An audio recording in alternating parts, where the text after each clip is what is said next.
Hello everyone, welcome back to our another video. আশা করি আপনারা সকলেই ভালো আছেন। এক নজরে নবম বেতন স্কেলের চূড়ান্ত তালিকা কোন গ্রেডে কত টাকা। তো ভিউয়ার্স, আপনারা সকলেই জানেন যারা নবম জাতীয় পে স্কেলের জন্য অপেক্ষা করছিলেন এতদিন, তারা অপেক্ষায় ছিলেন কবে নির্বাচন হবে এবং তারপরে নতুন সরকার আসার পরে নবম জাতীয় পে স্কেলটি কার্যকর হবে। তো আপনাদের জন্য সুসংবাদ, এবং বর্তমানে বিএনপি সরকার ক্ষমতা আসার পরে এই নিয়ে আলোচনা করেছে এবং নবম জাতীয় পে স্কেল খুব দ্রুতই কার্যকর হবে। তো এখানে দেখুন তারা কি বলছে।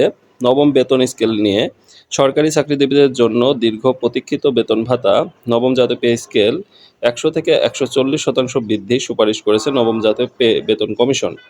সাবেক অর্থ সচিব জাকির আহমেদ খানের নেতৃত্বাধীন ২৩ সদস্যের এই কমিশন আজ বুধবার প্রধান উপদেষ্টা অধ্যাপক মোহাম্মদ ইউনূসের কাছে তাদের চূড়ান্ত প্রতিবেদন জমা দিয়েছে। তো এখানে যেই প্রতিবেদনটি দেখছেন এটি ছিল নির্বাচনের আগে, এবং এখানে যে চূড়ান্ত প্রতিবেদন তিনি জমা দিয়েছেন অর্থাৎ ডক্টর মোহাম্মদ ইউনূস, এটি নিয়েই মূলত বিএনপি সরকার কাজ করবে। এবং এখানে সুপারিশ সমূহ কি কি থাকছে, বেতন বৃদ্ধি কত টাকা, সব কিছু দেওয়া আছে, সেই বিষয়ে মূলত আলোচনা আজকের ভিডিও। তো নবম বেতন স্কেল ২০২৬ মূল সুপারিশ সমূহ এক নজরে। বেতন বৃদ্ধি, মূল বেতন ১০০% থেকে ১৪০% বৃদ্ধির সুপারিশ। সর্বনিম্ন বেতন ৮,২৫০ টাকা থেকে বাড়িয়ে ২০,০০০ টাকা করার প্রস্তাব। সর্বোচ্চ বেতন ৭৮,০০০ থেকে বাড়িয়ে ১,৬০,০০০ টাকা করার প্রস্তাব। টিফিন ভাতা ২০০ থেকে বাড়িয়ে ১,০০০ টাকা অর্থাৎ ৫ গুণ বৃদ্ধি। স্বাস্থ্য বীমা প্রথমবারের মতো সরকারি কর্মচারীদের জন্য। হেলথ ইন্স্যুরেন্স চালুর প্রস্তাব। প্রতিবন্ধী সন্তান ভাতা, সন্তান প্রতি মাসিক ২,০০০ টাকা অতিরিক্ত ভাতা।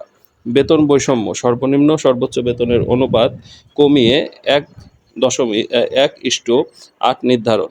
বাস্তবায়ন ব্যয়, নতুন স্কেল কার্যকরে বছরে অতিরিক্ত ১.০৬ লাখ কোটি টাকা প্রয়োজন। পরবর্তী পদক্ষেপ, সুপারিশ বাস্তবায়নে দ্রুত একটি বাস্তবায়ন কমিটি গঠন করা হবে। এখানে তারা আরও বলছেন, নতুন পে স্কেল সর্বনিম্ন ২০,০০০ টাকা বেতন এবং সর্বোচ্চ ১,৬০,০০০ টাকা বেতনের প্রস্তাব। কমিশন সরকারি কর্মচারীদের জন্য মোট ২০টি গ্রেডে বেতন স্কেল সুপারিশ করেছে। তবে এবার সর্বনিম্ন ও সর্বোচ্চ বেতনের অনুপাত কমিয়ে ১:৮ করা হয়েছে, যা আগে ছিল ১:৯:৪। এতে সর্বনিম্ন বেতন স্কেলে ৮,২৫০ টাকা থেকে বাড়িয়ে ২০,০০০ টাকা এবং সর্বোচ্চ বেতন স্কেল ৭৮,০০০ টাকা থেকে বাড়িয়ে ১,৬০,০০০ টাকা করার প্রস্তাব দেওয়া হয়েছে।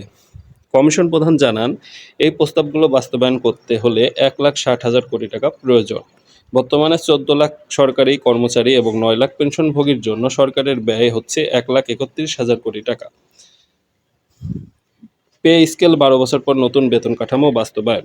উল্লেখ্য, গত ২৭শে জুলাই ২০২৫ তারিখে সরকার ২৩ সদস্যের এই কমিশন গঠন করে এবং ৬ মাসের মধ্যে প্রতিবেদন দাখিলের সময়সীমা নির্ধারণ করে দেয়। ২০১৩ সালে অষ্টম বেতন কমিশন গঠনের দীর্ঘ ১২ বছর পর এই কমিশন গঠিত হলো। প্রতিবেদনে দাখিলের নির্ধারিত তারিখ ছিল ১৪ ফেব্রুয়ারি ২০২৬। তবে কমিশন নির্ধারণের বাজেটের মাত্র ১৮% ব্যয় করে সময়ের আগেই কাজ সম্পন্ন করেছে। তবে এখানে আরও অনেক কিছু লেখা আছে, এই বিষয় নিয়ে আরেকটি ভিডিও বানাবো।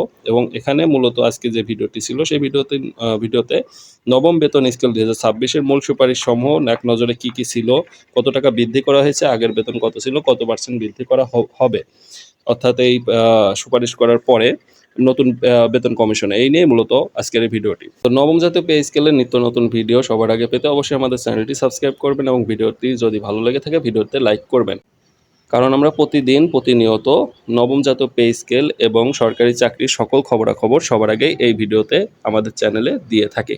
তো ভিউয়ার্স, সকলকে অসংখ্য ধন্যবাদ এতক্ষণ আমাদের সাথে থাকার জন্য।